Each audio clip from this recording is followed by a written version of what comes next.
Welcome, you guys.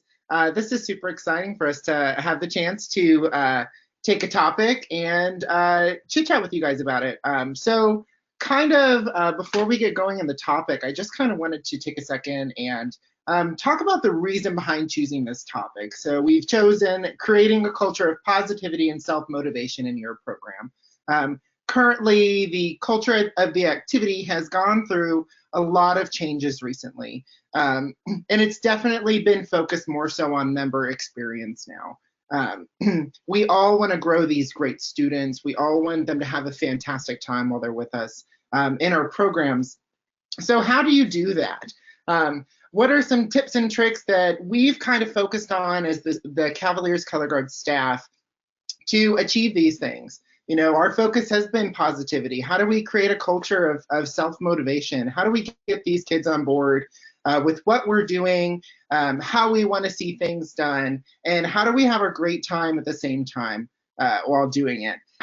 So two big things that I want to kind of talk about first before diving in is we've got positivity and we've got self-motivation. Yes, what are those things, you may ask? Positivity, it could be the way you talk, it could be the way you stand, it's the way you rehearse. It could be the vibe that you put off to other people. Positivity is something as a staff that we can create, we can give to the students, and we can also facilitate it. The way you say things to students, what you say, how they process what you're meaning, all of that matters to a student in this environment when we're learning something so vulnerable as performing in front of like thousands of people. So how do you manage that? You know, it comes from the staff. We focus a lot on positivity. We give that to them. We create it. We facilitate it. And we start bonding as a team. And then we have self-motivation, which isn't something you can give to a student. I can't walk up to you and say, hey, now you're motivated. You know, you have to create this environment of self-motivation. And how do you do that? We can't give self-motivation. We can only create the environment, and we do that at the Cavaliers through positivity. We approach in such a way that we want the kids to push themselves to the next level.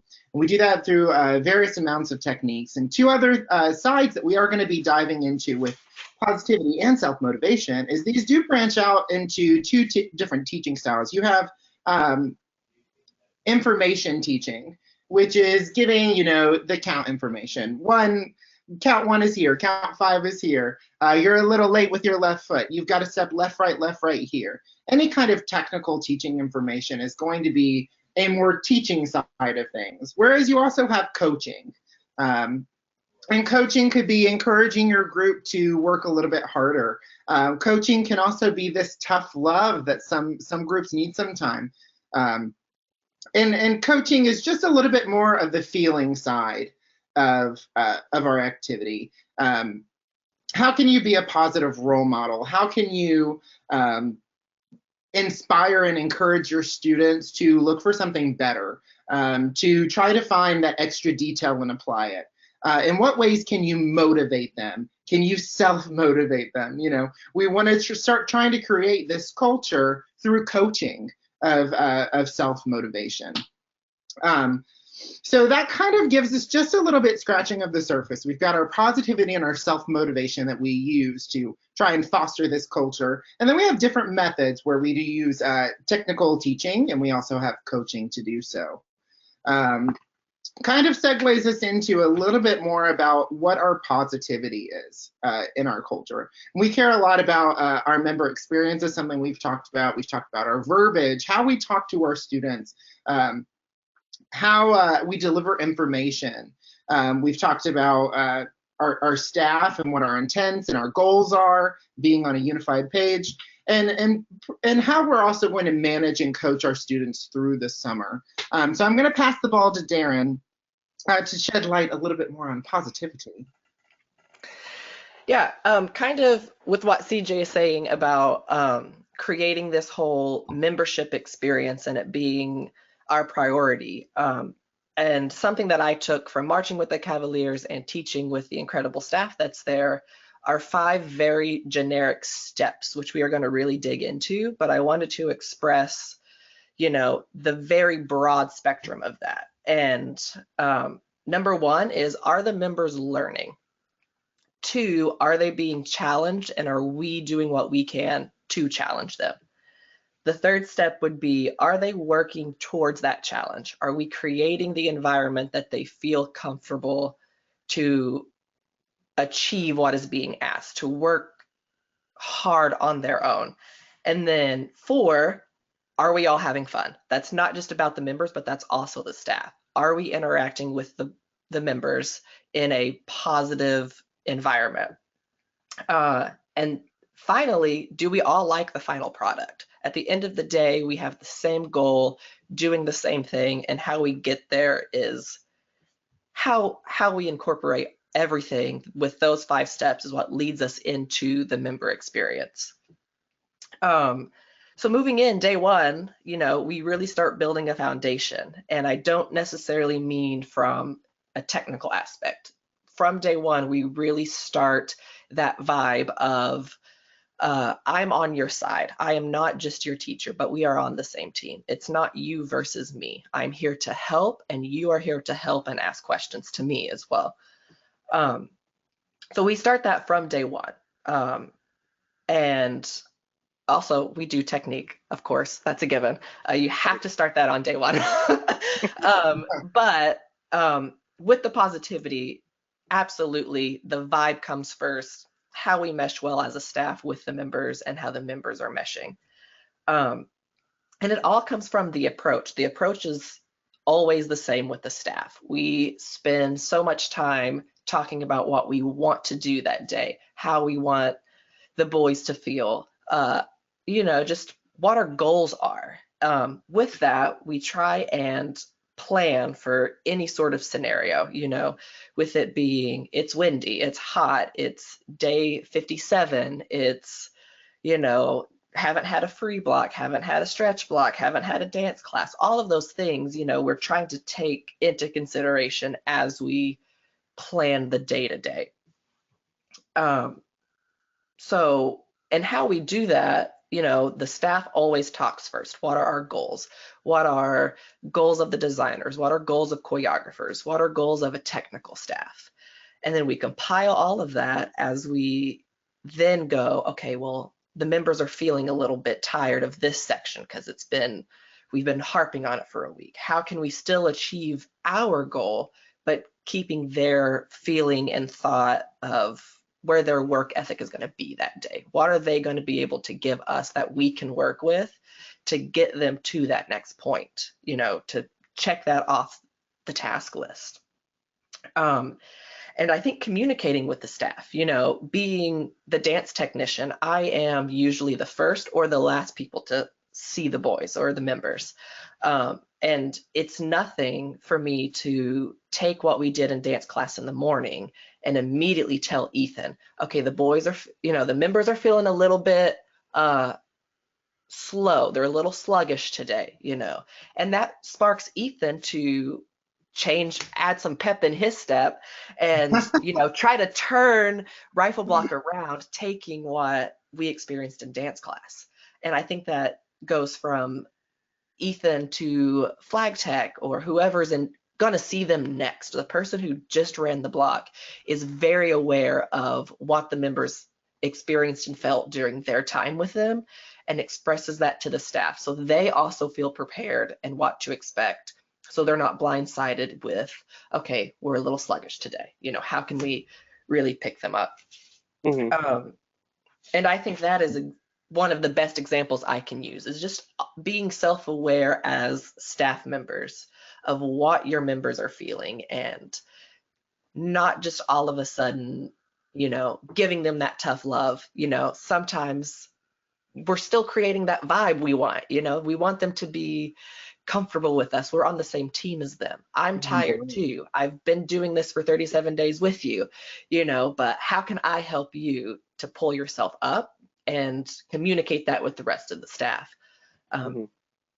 Which is exactly what I think would lead us to our next topic, And I think, I definitely think, Darren, too, that plays a lot into coaching, where you're now beyond just the technique that you started with. You're beyond the drop spins, you're beyond the tendus. Now you're into the coaching segment of, okay, this is managing emotions, and how that affects your approach going into the next blocker throughout the day absolutely attributes to that. You're coaching your not your kids, your students, but I mean, this applies to all ages. It could be your middle school kids, it could be your high school kids. How are they feeling that day? Is it a Monday? Did you just have a long weekend? Prepare for that. You know, Darren had a great thing he said were about having a plan, coming in and being unified as a staff, and knowing what you're going to accomplish from day one. Something Darren also talked about, which is a great segue, is talking about the approach behind how you're teaching your kids or your students or the boys. Your verbiage is very important as an educator, and what you say, how you say it, and also when you say it. Let's take for an example a student who is struggling with a particular skill. You have a few different options, okay? Say in this scenario, you've known the skill for a long time. Well, one is you can call them out in front of the entire block, right? If you think about what that kind of does mentally for that student, it adds pressure. Pressure can be good. Pressure can also be bad. It always is going to depend on that student and and how that student receives information, how they take pressure. Some kids are great, some kids are not. Number two, you can walk up to them, you can work with them individually. And when you're doing these coaching and teaching styles where you're reaching out individually to kids, it's super important to monitor how you're coming across. It is very easy to say, no, that's not right. No, that's wrong. Actually, that's not it. It's very easy to say that as an instructor because we can kind of see what is right. We have the eyes. We've been trusted with the eyes. We can tell what's right. We can tell what's wrong. It's very easy for us to just kind of, la, la, la, you're wrong. How can we foster positivity in what we're saying to the kid? Well, this is working really well for you. Keep this. Now let's change something else. How can you break down the information that you're giving them? And wonderful words of Rosie Queen and Travis Spiess and all of these wonderful instructors that have taught us. How can you create that positive, negative, positive sandwich? You know, what is something good in there? Your feet were in second. That was awesome. Your feet, they didn't move, you know, but let's talk about the flag. How can you phrase the things that are going to encourage? How can you phrase the information that's going to encourage your student to not focus on, I did wrong? The first thing that they hear is, that's not it. That's what they hear. I'm wrong. I'm wrong. I'm wrong. You want to encourage the student with some positivity and how you're approaching them. Approach is a big coaching world for me. It is how you walk up to a kid. It is what you do when you lock eyes with the kid. All of that matters as much as we want to talk about teachers and this is my set box of being a teacher. We do have to be a coach. We have to be approachable. We have to have a connection with the students for them to trust us and to be able to listen to our information and trust what we have to say. And if we're not approaching it with a sense of how is my student going to receive this information, it's possible that it could be taken in the wrong way. It could hold you back in some kind of way. So in terms of positivity, the way you speak to your kids is super important. You want to treat them as if they are students. They're not, mom didn't sign them up. You know, they're there. They want to be there. They want to work for you. So how can you manage that rapport with your student so that they're receiving the information effectively? They're having a good time, just as Darren's always talking about. And they're getting better. They're having fun. It's something that you're happy with and they're happy with, and you create that culture of positivity that just starts rolling and rolling and rolling. Speak well to your kids. They'll love it. Promise. I agree. And I think for me, what really resonated with what you just said, CJ, is just knowing the fact that you're not always going to get it right as a staff member, just as the members aren't always going to get it right with what they're doing. You know what I mean? You know, we have different avenues and ways of talking to kids, but there's not one specific way to do it to each certain kid. I mean, you know, you have over 150 members in the Corps. The one approach may not work for these 5 over here, or this one in particular. So that's why I think it's important to be a little, like you were saying before, a little reactionary and just kind of being self-aware of like, okay, like, hey, can you check your drop spin? Make sure that you're going a little faster to the first angle. And maybe for some reason that student, they don't like the word drop. Who knows? That's a dramatic way of putting it. You know, it's like drop is my trigger word. But, you know, so you have to like take yourself out of that and just remind them, hey, me saying these words to you, I am on your team. I'm on your side. We are in this together. And it's not, I am not telling you this information because I think you're being a bad member right now. I'm telling you this information because we would be a great color guard if we could both work on this together to achieve what our goals are that we stated at the beginning of the day. And with all of that, you know, speaking from personal experience of as an educator first is, you know, having that frustration in yourself of not being able to reach every kid or every student in the same way, or they're not doing it as fast as everyone else. But something that I think is very valuable of what I've learned with my time at the Cavaliers is being self-aware of those situations and being open maybe to some staff on staff love and critique. You know, I do think we communicate well from there. But even as, you know, as a student at the Cavaliers, why I cherish the organization so much was there have been, you know, circumstances where I was having a bad day, somebody was in charge and I just wasn't getting it. And 2 hours later after lunch in the next block, the next tech walks in and says the exact same thing in a different way and it clicks. You know, so at the end of the day, the end goal is the same. And if you always keep that in mind and are flexible with how you're going to get there, that is what's going to create the vibe and culture of positivity and self-motivation. So agreed. I have a visitor. This is my dog, Danny. Hi, Danny. Welcome. Just saying you're doing a really good job, CJ. You're doing great. Love that. Absolutely. And we're even overarching over our next few topics. Which is something awesome when we were kind of planning this discussion, because all of our topics do connect together, and it's kind of really cool. So Ethan, if you want to kind of talk about our staff side of things, how we do things as a staff to prepare for the day and how we stay unified. Yeah, well, just to kind of go, linear.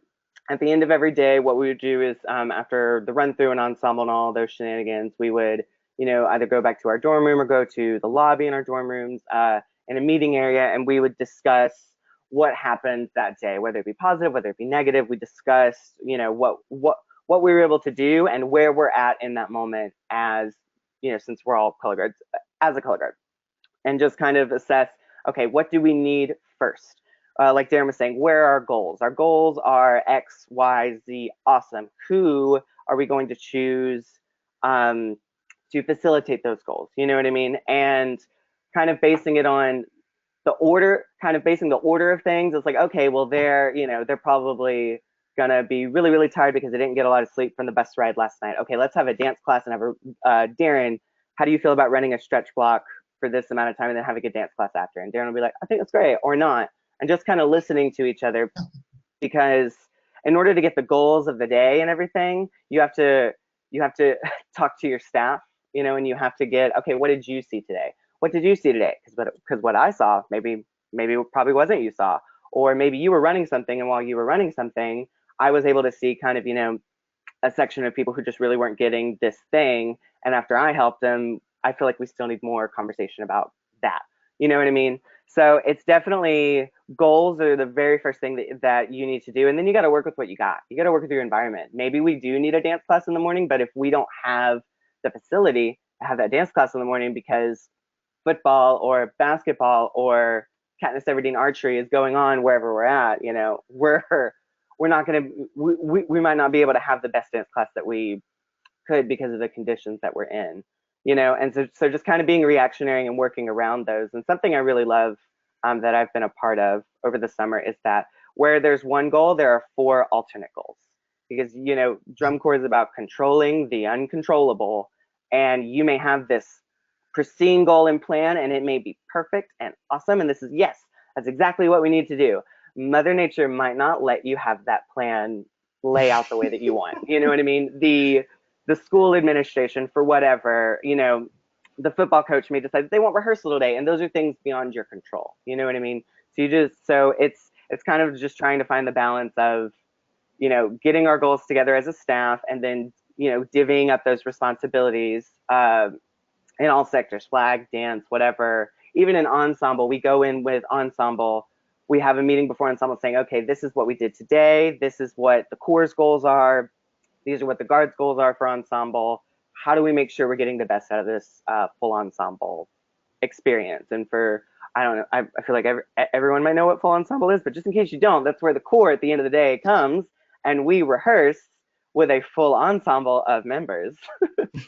And so yeah, it's just about planning and then going throughout the day and being reactionary to maybe conditions that you didn't, you know, expect. You know, like, oh no, the dance line all, you know, went to Taco Bell last night, so today maybe their, you know, digestive system isn't really agreeing with them today. So hey, let's go on to something else. But as long as there's a fine line of communication between the staff to get those goals, and also, again, Darren, what you were saying earlier, communication between the members. You know what I mean? There's often times where I'll go throughout the day and be like, hey, how'd you feel about that block? Or hey, how'd you do that? Just to touch base, you know, because even just because I felt like we had a great weapon block, it may not have been a great weapon block for some people. So I just, you know, as a staff, you want to try to make sure that you're reaching out to all those different members that we were talking about earlier. You want to make sure that it's resonating in the same way. And I think the basis of all that is goals and your intent to get there, and the communication at which you do all of that stuff. You know, and part of that communication is like verbiage, like CJ kind of touched on earlier. So yeah, that's kind of like how we go through our day. And then at the end of the day, we reassess. Okay, what worked today? What didn't work? Okay, they don't seem to like, you know, Ariana Grande while they're doing crossword. I don't know, you know, Darren, that's more you. That's just me using a very poor example. But, you know, just kind of taking it day by day and realizing that as similar as each day may seem, it's vastly different in terms of where you're at as a color guard, where you're at as a staff, and where you're at interacting between those two and as an organization. And then when you get with the rest of the core, they might be on a completely, you know, different goal than you're at. That's the purpose of full ensemble, is to take all of these goals from each section and put them into what does a core need at that point. You know, so really it's just a big trickle down effect, you know, starting from the top and then just going into each staff member, then through each student. And yeah, as long as we all stay goal oriented, then, you know, I don't see why it can't be successful. I think you talk a lot about flexibility in there too. How flexible everything has to be when we have that plan. Yeah, go ahead, Darren. He scratched the topic a little bit, but I wanted to point it out, you know, for, you know, up and coming educators and the coaching side of me that wants to let you into this is we are so observant as a staff, not just communicating from one-on-one, but Ethan's running his rifle block. I'm the dance tech. It is perfectly normal for me or CJ to just walk around and observe, you know, listening to him, vibing with the boys. How are they feeling? How do we see them, receive the information, you know, and that way we allow the staff to, you're being seen in multiple blocks by your members, and then they feel more comfortable when they do get a correction or feedback from you, regardless of what you're in charge of. So, you know, it's nothing for me to be in his weapon block and correcting coupe chugs with the boys or the members. And I think that is very valuable because his eye is obviously on the equipment, but my eye is always trained for the lower body. So I think that's how we become an approachable staff, is the members trust because they see, you know, it's very all inclusive. It's never Ethan's in charge, so Ethan's the only one that speaks. You know, maybe I don't talk to the group, but I am picking individuals, you know, from what I see as that block goes on. I agree. I think that's very valuable also, to where, say if CJ is running a block and, CJ may see, one person over here and one person out of the corner of our eye, maybe not get this certain skill, but maybe we have 5 minutes left in block and it does not behoove us to spend 10 minutes talking about that one skill. That is where, maybe your fellow weapon techs, or maybe, your movement choreographers or your movement technicians, they're, walking around and observing, they can give that student that one-on-one conversation to help better them at that skill that maybe wasn't necessarily allowed for, the person running the block, because again, we have to stick to a schedule and we're going to be late for ensemble if I dig on this. So that, that allows trust, but it also just lets the kids know, like, hey, we're all here for you. You're going to get the information that you need to be successful. Don't don't get so in this self-doubt mindset that, it's like, oh my gosh, I can't figure out this thing, because at the end of the day, you can ask a question. Or if you maybe asking a question isn't your personality as a member, maybe you're very introverted, and maybe you're just very in your shell. You can have a staff member who's maybe not necessarily running stuff come up to you and say, hey, do you want to talk about that? Do you know what you did wrong? Do you know how to fix it? Okay, let's talk about those things. So I completely agree, Darren. I think being involved in all sectors, whether it's directly or indirectly, is nothing but valuable to your process. Was that a great segue that I heard about emotion? Yeah, probably. Yes, it is. How to start? Managing emotions takes us back to the very beginning of our membership experience being a priority. And everything that we've kind of talked about has just been the ingredients we use to create that culture and vibe that we are trying to instill. And all of these things combined allow the members to feel more self-motivated because they feel valued, they feel taken care of, and they feel and believe that they are on the same team as the staff, which we are going to dig into that in a moment, so I'm not going to spiel on that.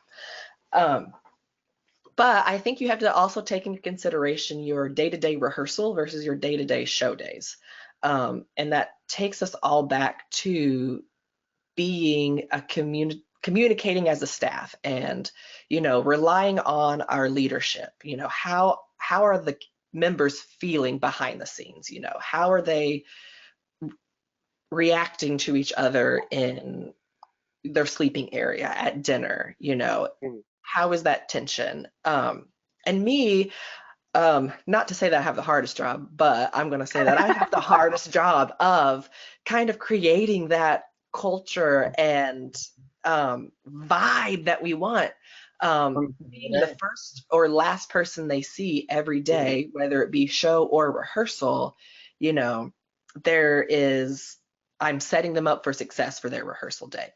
Are they going to be excited? How is dance class not just another technique block? As much as I love getting a dance class, sometimes the approach is, oh, it's dance class, I can take a break.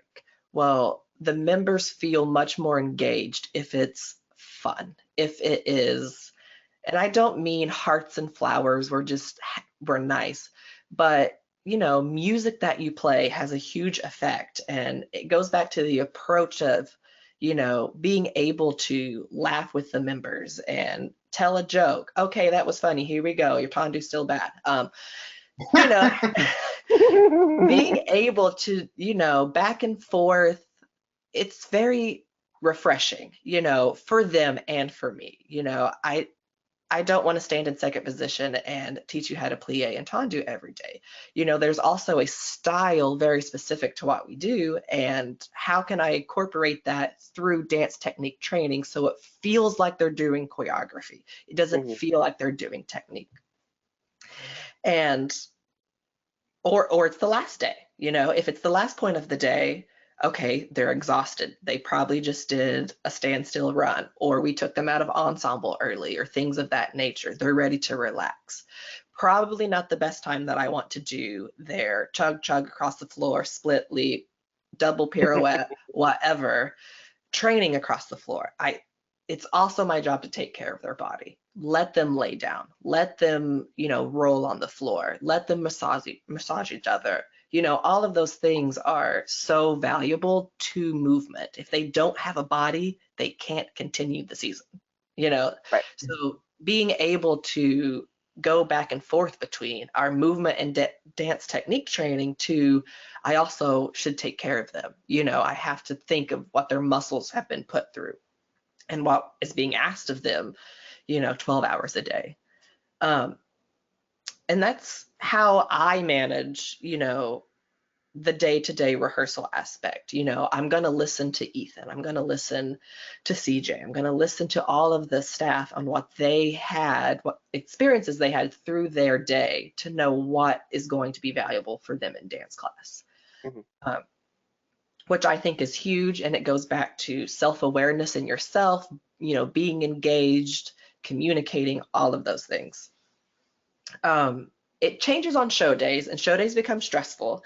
I am lucky to always have dance class on a show day. Maybe a 2-hour bus ride. They probably slept. All of those things that we know about. How am I going to take what we did that day, plus the bus ride, and prepare them for this quick, fast-paced warm-up? So I immediately start talking to every technician that had a block that day of what did they feel like, what was their vibe, what music did they listen to that day, what was their vibe that day in your block, so I can translate that to this is going to hype them up and set them up for success for their show. The last thing I want to do is sit on the ground and slowly stretch because they just sat on a bus for 2 hours. There needs to be some sort of active, like, it's time for you to turn on now. And however I can do that is exactly what I'm going to do. So show days are stressful, but, and I'll use an example. We had a member this last summer not having a good day, not in my section, but I just knew it was pulling on me. This is a good kid. What's going on? And it took one song in dance class and warm up, and the mood from the time he set off the bus to the time dance class was over was completely different. Star performer, so I think how you observe your members and communicate is very crucial for that aspect, because our job isn't just to tell them they're wrong, but set them up for success. And I think we all just play off of each other and really value what the other staff member has to say. And we're open to, Darren, they need this song because I know this is what it is. Boom, just do it. And it's no question, I'm absolutely going to do it because he knows his section, and that is what's going to set them up for success. Even though they're not spinning their rifle yet, they need that one song to spark their interest again. Totally. I think it's also valuable of knowing when to step in and when to pull back. Yes, like we can absolutely.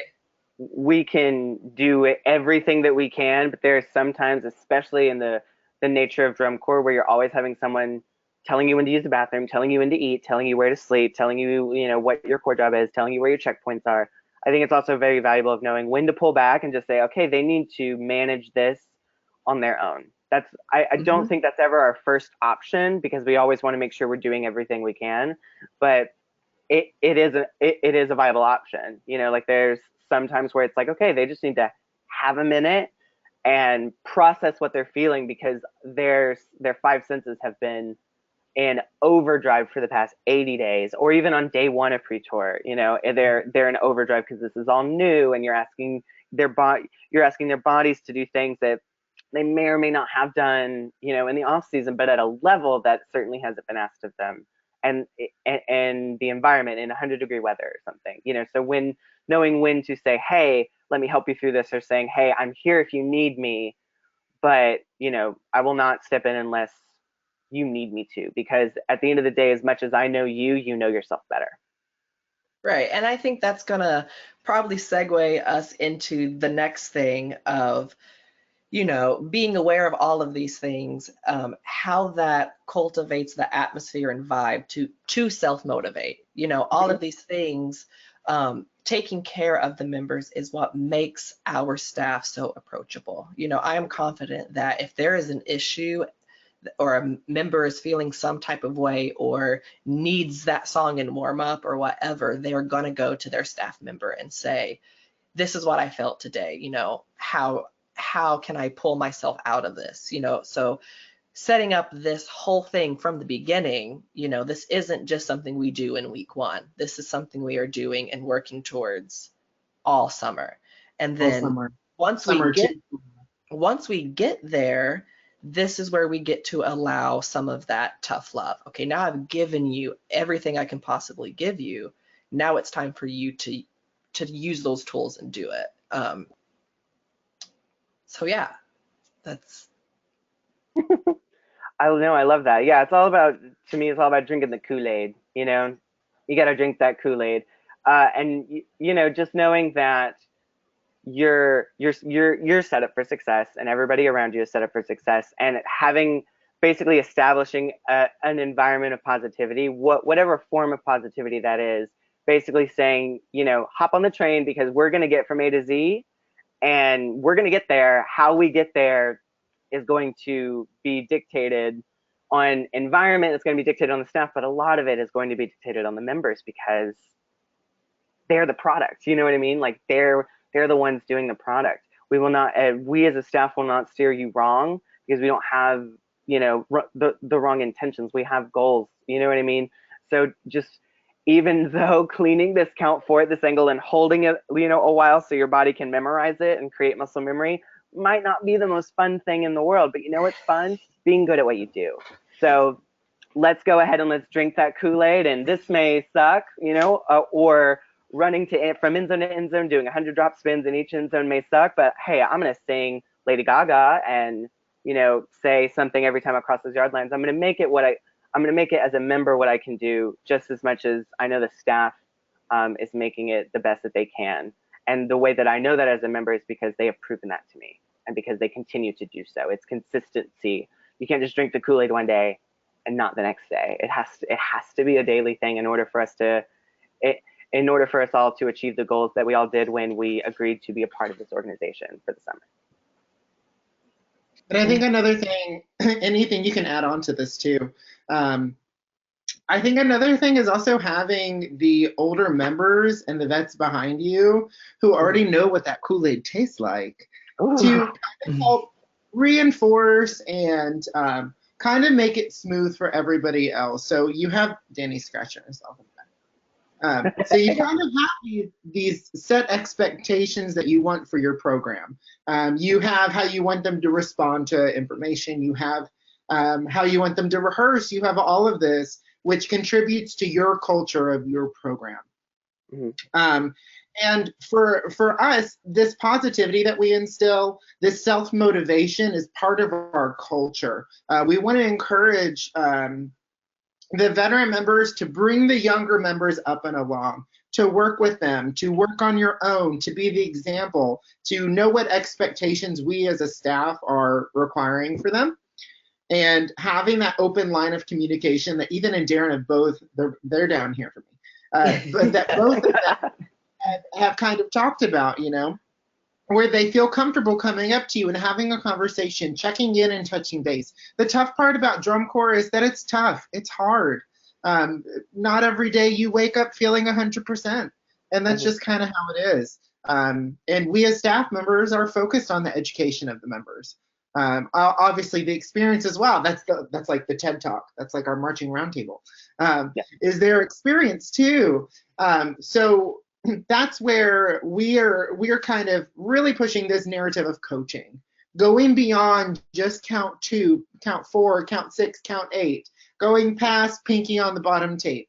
Where does your job expand beyond just what's being taught in our activity? How can you create this culture and this Kool-Aid? Like, how can you make your mix that is going to self-motivate your team. You use your vets, you use your older members, you create this culture of what we just talked about, how it layers over season, over season, over season. So whereas even Darren and I have been on the staff for about 5 years, and March beforehand, we've seen it grow. We've kind of seen the fruits of our labor of pushing this positivity, of self-motivation, of accountability, and tough love.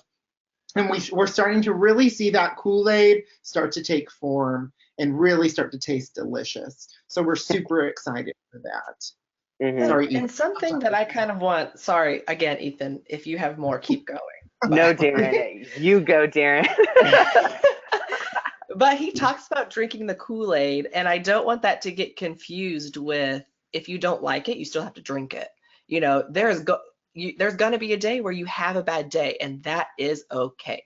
But how do you deal with that bad day is what matters. And that is the real Kool-Aid we want you to be drinking, you know, realizing that you are having a bad day, but how are you letting it affect you or not affect you? And I think Ethan probably has way more on that, so I don't want to take away from that.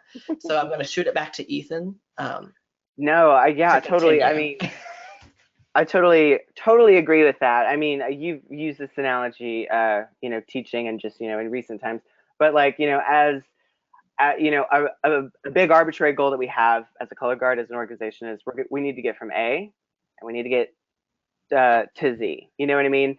It may not always be sunshine and rainbows to get there. We have no idea what conditions await us at any point in time. We're just going to do our best to do our certain things.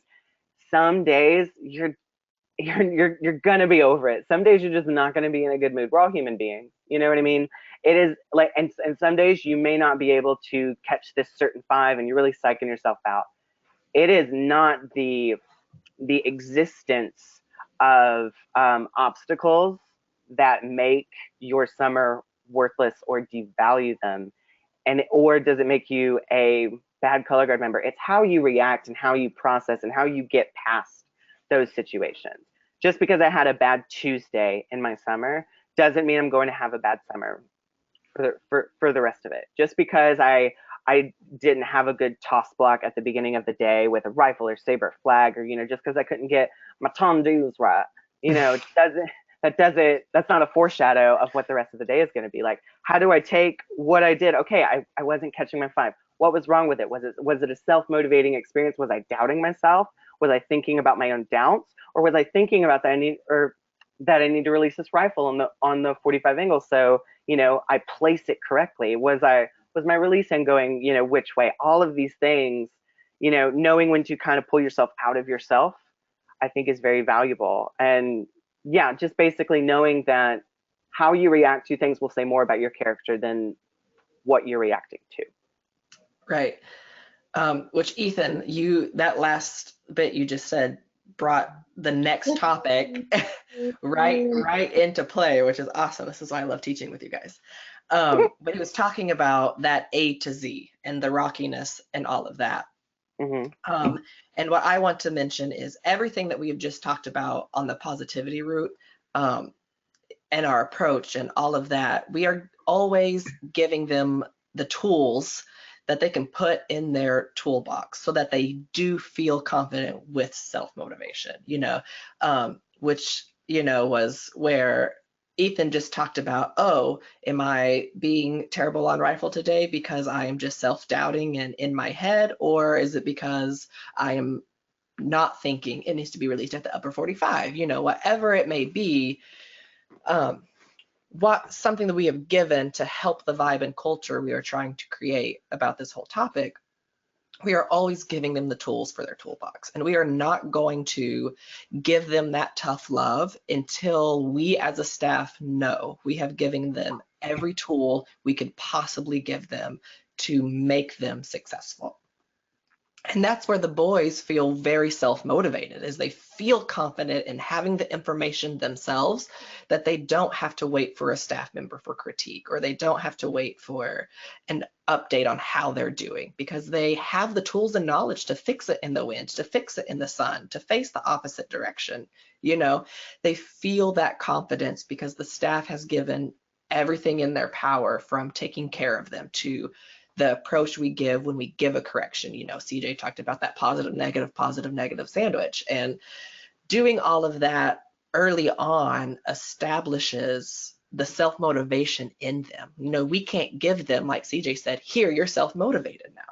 No, we had to spend the time, and also, as CJ mentioned, the years of we've marched here, we're on staff now, and how it's, you know, the fruit of the labor is really starting to showcase in what all of us want the Cavaliers to be, or even in our own school programs.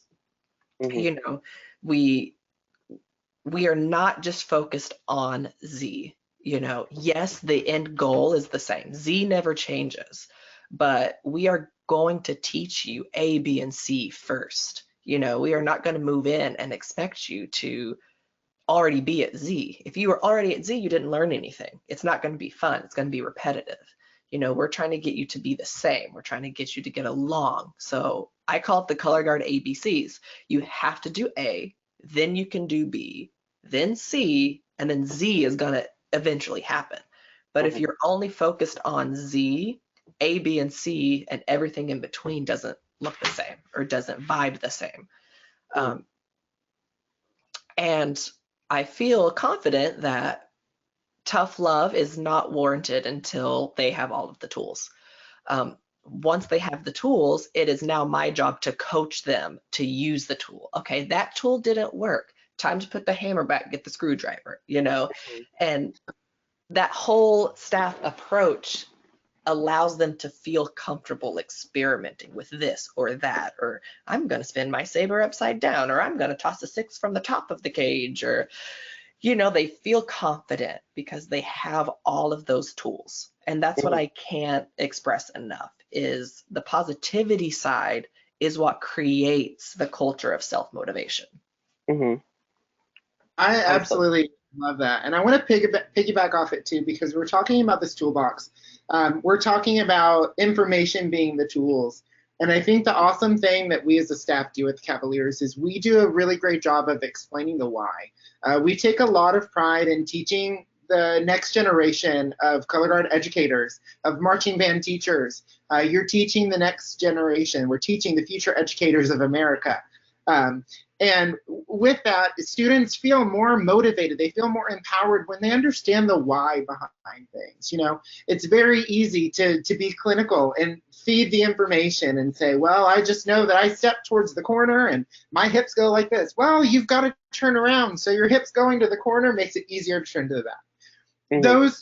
Those tiny tidbits of information, may they be minuscule or not, in helping to develop success, students pay attention and they learn that. And if there's anything that's going to continue the education in our activity, I think that we're all for it.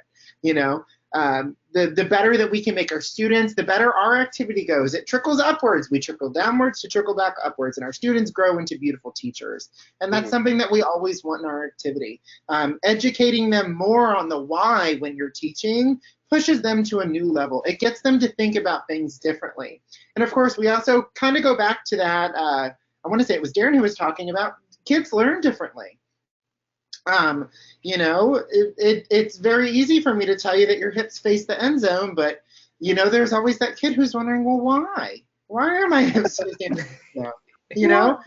You explain it, you teach the teachers. And I think that's something that I'm so proud of our staff and our team of what we do, is we're teaching these kids to grow up to be educators, not even kids. We're teaching these students, we're teaching these young gentlemen to go and be great educators and share our knowledge and information and how we do things with their own students, and also create their own interpretation of it.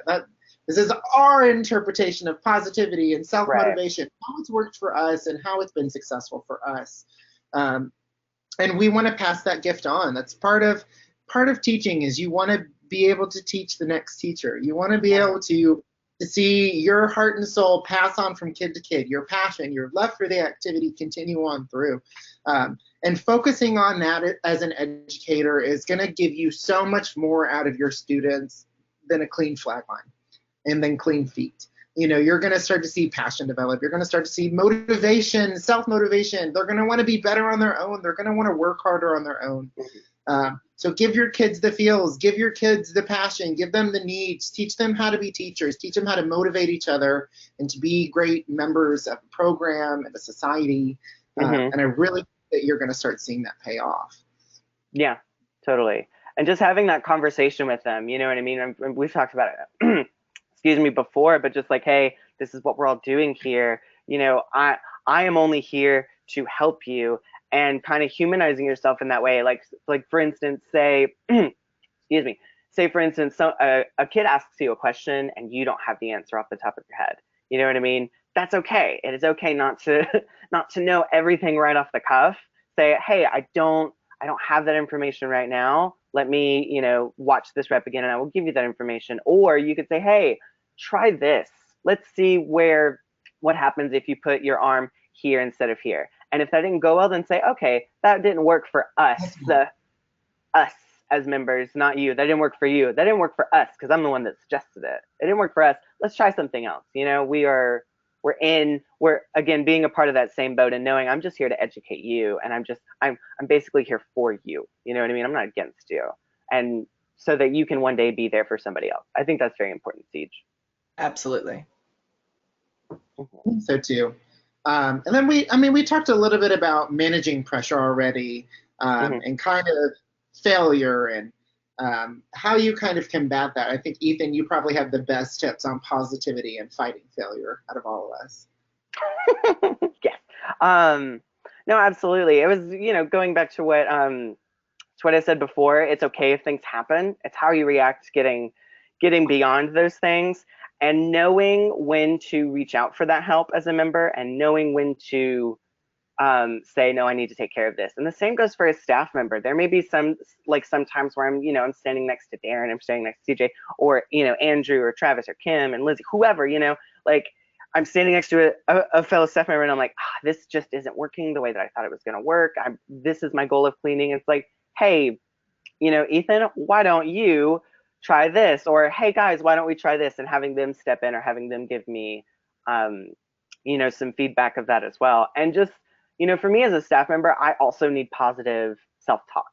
You know what I mean? I also need that as well. There may be a day where, like I just said, something happened that with the intent of what I was trying to do and what I was trying to clean didn't necessarily work out. We got stuff done, but it may not have been what the goal was. I have to know how to talk myself through and say, okay, why didn't that work? What was the issue? First off, the issue was we didn't hit our goal.